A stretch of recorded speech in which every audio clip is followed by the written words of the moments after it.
Friends, इस fertiliser का use यदि आप अपने पौधों पर करते हैं तो कमाल के रिज़ल्ट आपको देखने को मिलेंगे। पौधे के लिए किसी अमृत से कम नहीं है। कितना भी मरता हुआ पौधा होगा फिर से हरा भरा हो जाएगा और उसमें ढेरों फूल आएंगे। फ्रेंड्स, बाज़ार के महंगे केमिकल फर्टिलाइज़र से कई गुना ज़्यादा फ़ायदेमंद पौधों के लिए ये ऑर्गेनिक फर्टिलाइज़र है। इसको डालने के बाद आपके पौधे में कमाल के रिज़ल्ट देखने को मिलेंगे। अगले 1 महीने तक आपको फिर किसी दूसरे खाद को डालने की ज़रूरत नहीं पड़ेगी। सबसे ख़ास बात, सर्दियों का एक विशेष फर्टिलाइज़र है।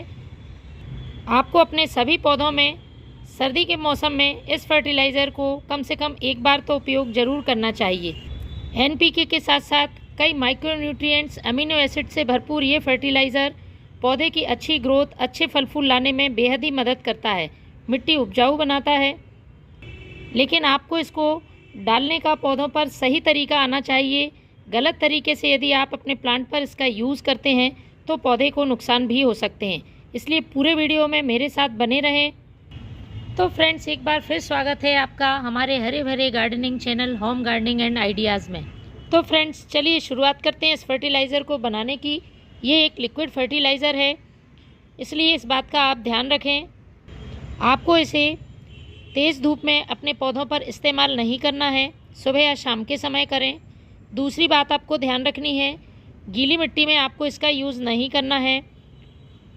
जब भी इस फर्टिलाइज़र का अपने पौधों पर आप इस्तेमाल करें तो 1 दिन पहले से उसमें पानी देना बंद कर दें, जिससे कि मिट्टी ड्राई रहे। और तीसरी बात, पौधों पर इसका स्प्रे नहीं करना है, सिर्फ मिट्टी में ही इसको यूज़ करना है। इस फर्टिलाइज़र को बनाने के लिए मैंने 3 चीज़ों का इस्तेमाल किया है। पहली है सरसों की खली।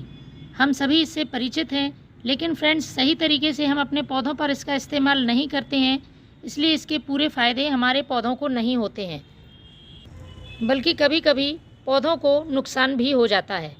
तो इसकी मात्रा का आपको ध्यान रखना है। जो मैं बताने वाली हूँ उसी हिसाब से आपको इसको तैयार करना है। सर्दी के मौसम में पौधों के लिए सरसों की खली का फर्टिलाइज़र एक वरदान की तरह है। सरसों के बीज से ऑयल निकालने के बाद जो बाई प्रोडक्ट बचता है उसको हम सरसों की खली के नाम से जानते हैं। तो मैं 1 लीटर पानी में आपको इसकी क्वांटिटी बताने वाली हूँ। आप अपने पौधों की संख्या के हिसाब से कम ज़्यादा कर सकते हैं। आगे चलकर हमें इसे डाइल्यूट भी करना होगा। डायरेक्ट अपने पौधों पर इस्तेमाल नहीं करना है, तो इसकी मात्रा काफ़ी बढ़ जाएगी। तो आपको लेना है लगभग 50 ग्राम सरसों की खली। आपको एक प्लास्टिक की बाल्टी, कंटेनर या टब का इस्तेमाल करना है और उसमें सरसों की खली को डाल देना है। चाहें तो आप सरसों की खली को पीसकर पाउडर बना लें और उस पाउडर का यूज़ कर सकते हैं, लेकिन मैं ऐसे ही डालूँगी। इस फर्टिलाइज़र को मैं फर्मेंटेशन प्रोसेस से बनाऊँगी, इसलिए इसमें बनने में लगने वाला समय थोड़ा सा ज़्यादा होगा। आपको कच्चा फर्टिलाइज़र अपने पौधों पर यूज़ नहीं करना है, पूरी तरह से फर्मेंट हो जाने के बाद ही यूज़ करना है। तो इसके बाद दूसरी चीज़ मैं लेने वाली हूँ, वो है ये नीम खली। सरसों की खली पौधे में अच्छी ग्रोथ देती है, अच्छे फल फूल सब्जी लाने में मदद करती है, सभी पौधों के लिए समान रूप से उपयोगी है। वहीं नीम खली पोषक तत्व तो पौधे को देती ही है, मिट्टी में इंसेक्ट, फंगस, चींटियों को दूर रखने का भी काम करती है। तो जितनी आप सरसों खली ले रहे हैं उसकी आधी मात्रा में आपको नीम खली ले लेनी है। तो मैंने 25 ग्राम नीम खली ले ली है। ये चीज़ें जो मैं इस फर्टिलाइज़र में मिला रही हूँ, ये फर्टिलाइज़र की ताकत को कई गुना ज़्यादा और बढ़ा देंगी। वैसे तो हम सरसों की खली का फर्टिलाइज़र अपने पौधों पर यूज़ करते रहते हैं, लेकिन इस तरीके से आपके पौधे को कहीं ज़्यादा फ़ायदे होंगे।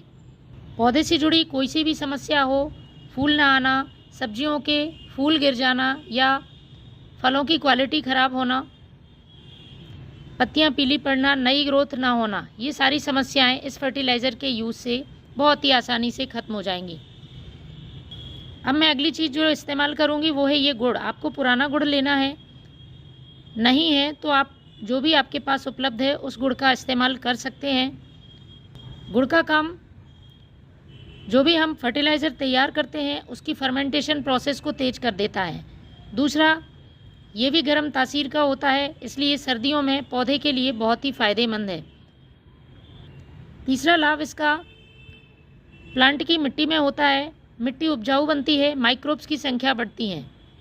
माइक्रोबियल एक्टिविटी बढ़ाने का काम करता है, गुड बैक्टीरिया इंक्रीज होते हैं और मिट्टी उपजाऊ बनती है, जड़ों का मजबूती से विकास होता है। हम जो भी फर्टिलाइज़र डालते हैं जड़ें बहुत अच्छी तरह से अवशोषित कर पाती हैं। तो हमको लेना है 10 से 15 ग्राम गुड़, ज़्यादा गुड़ यूज़ नहीं करना है। आपके मन में डाउट होगा कि गुड़ से चींटियाँ आ सकती हैं, तो फ्रेंड्स डायरेक्ट गुड़ का इस्तेमाल करेंगे तो पौधे में चींटियाँ आएंगी। आप इस तरह से यदि प्लांट पर यूज़ करेंगे तो चींटियाँ नहीं होंगी, बल्कि गुड़ आपके पौधे को फ़ायदा पहुंचाएगा। तो मैं ये गुड़ डाल देती हूँ। अब हमें इसमें 1 लीटर पानी डाल देना है और फ्रेंड्स ढककर रखना होगा हमें लगभग 3 दिन के लिए। सर्दियों का मौसम है, फर्टिलाइज़र बनने में थोड़ा सा टाइम लगता है।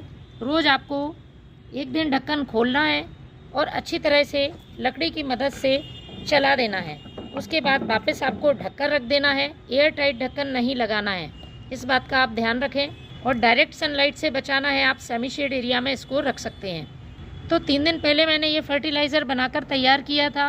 कुछ इस तरह से आपको ये फर्टिलाइज़र बनकर तैयार होगा। अच्छी तरह से इसका फर्मेंटेशन हो गया है। हम इसको मिक्स कर लेते हैं। इसमें से हल्की स्मेल आना शुरू हो जाती है, इसका मतलब हमारा फर्टिलाइज़र अच्छी तरह से बनकर तैयार हो गया है। सावधानी मैंने पहले ही बता दी। अब हम इसको डाइल्यूट करेंगे। लगभग 1 लीटर मेरे पास ये फर्टिलाइज़र है, तो इसका 10 गुना हमें सादा पानी इस्तेमाल करना है। मैंने ये पानी ले लिया है और इसमें मैं ये फर्टिलाइज़र डाल दूँगी।